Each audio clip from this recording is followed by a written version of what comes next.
Okay, so today I want to talk about the hardest thing that I've ever done and why I did it.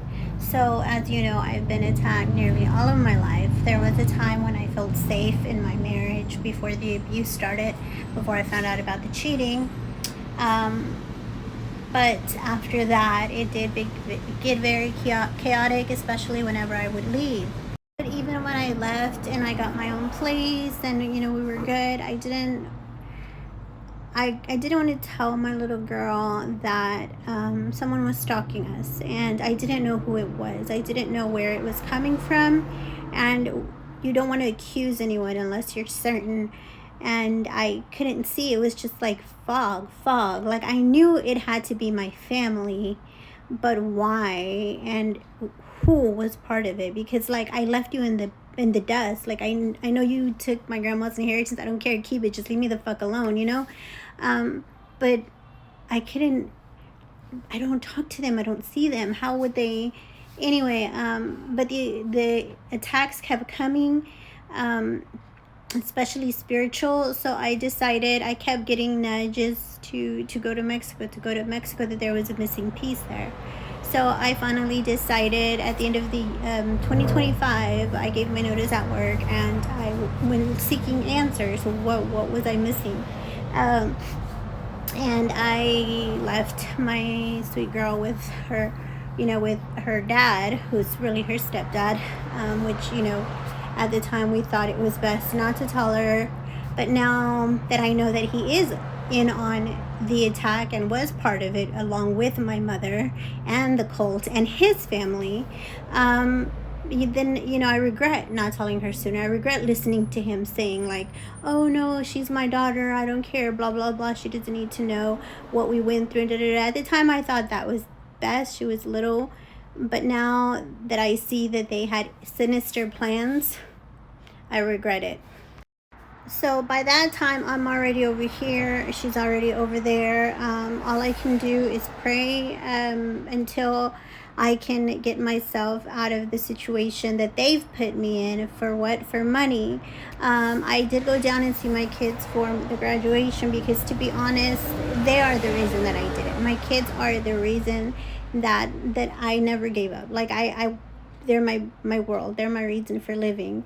And so of course I went back. I didn't want to tell my daughter Haley over the phone about what I had found out.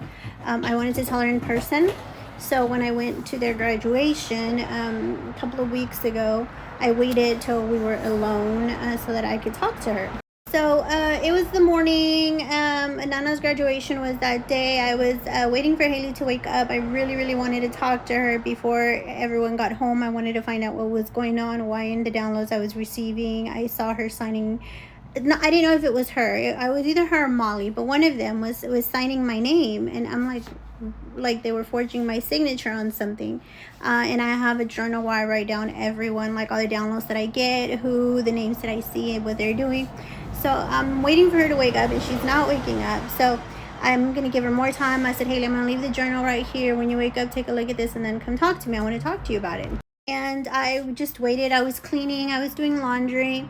And then I was going to come back like about an hour, a couple hours later. I don't remember exactly. I go to get the doorknob, and I have this vision of my daughter shooting me.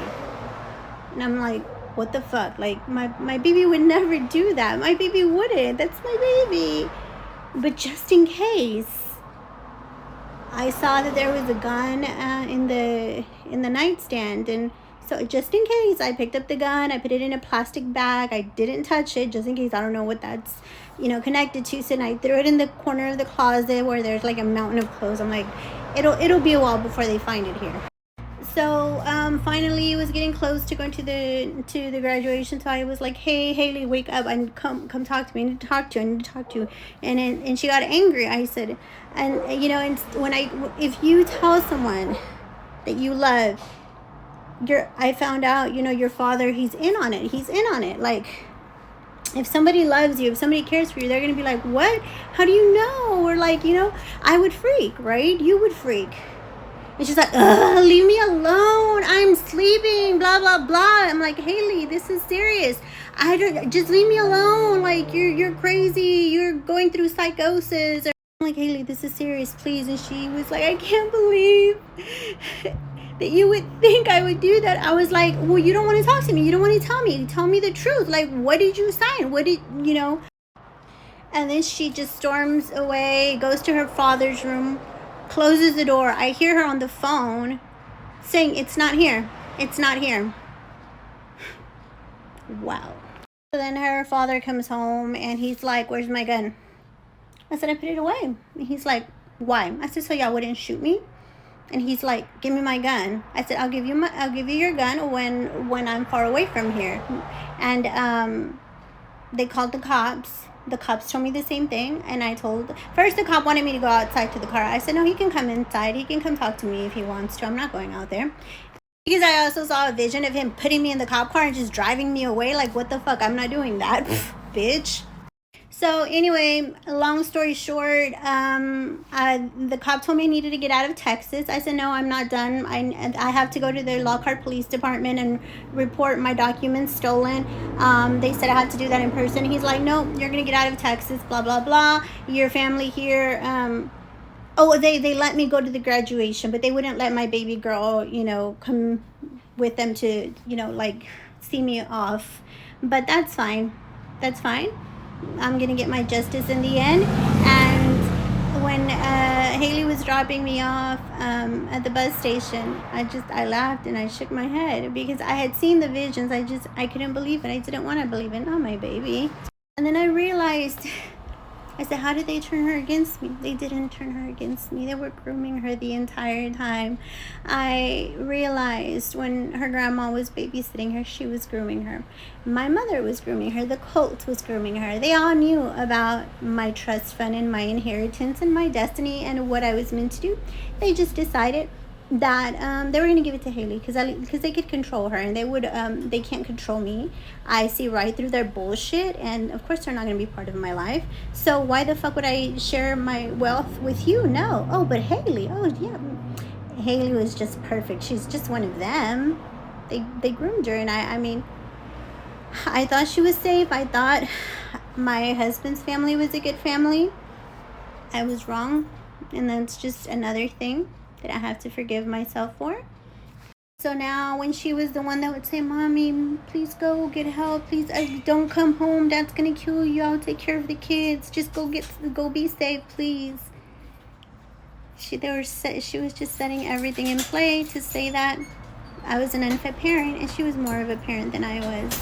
And she just so happened to get a degree in finance and accounting, and she can manage my money much better than I can with the help of every Mason in the country and the world. Yes, you did, didn't you? Yes, that's what you thought. But guess what? It's time for your spiritual audit.